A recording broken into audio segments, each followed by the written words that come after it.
Kahintang sa panahon ng latest news.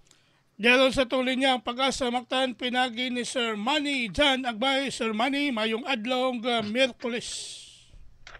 Yes, mga adlaw sa dog sa tanang sukintig paminaw. Mao kini atong latest weather update para karong adlaw. June 5, 2024.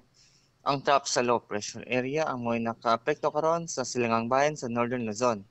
Ug mao ni magdala og mga pag-ulan sa mga probinsya sa Isabela, Aurora, Quezon, Camarines Norte ug Camarines Sur. Samtang dinhi sa Metro Cebu lakip na sa nabiling bahin sa Visayas, kay makasinati tag generally fair weather condition nga panagsang panganuron ngadto na sa dag-umon nga kalangitan nga tsansa sa mga lumalabay na ulan ug mga panugdog kilat ug gimikan kini sa mga localized thunderstorms.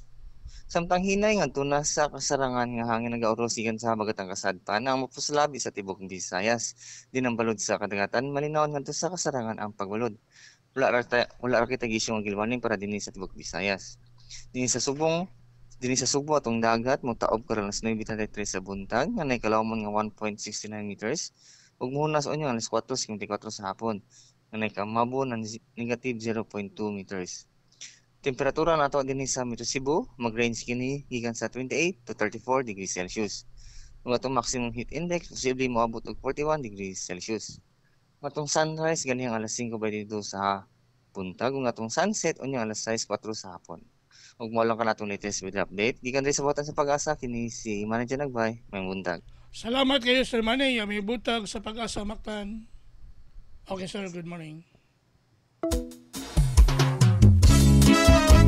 Mao kato si Sir Manny Jan Agbay, ang atong widow specialist gikan sa Pag-asa Mactan. Nga naghatod sa atong dagan sa kahimtang sa panahon nining adlaw nga Miyerkules, Hunyo 5 tuig 2024. Salamat sa Pag-asa Mactan og mayong buntag kaninyong tanan. Nahulong latest news, balita gikan sa TV stations. May pamukauban kang kubra in action. Panahon ka o paminaon sa'yo sa kabuntagon.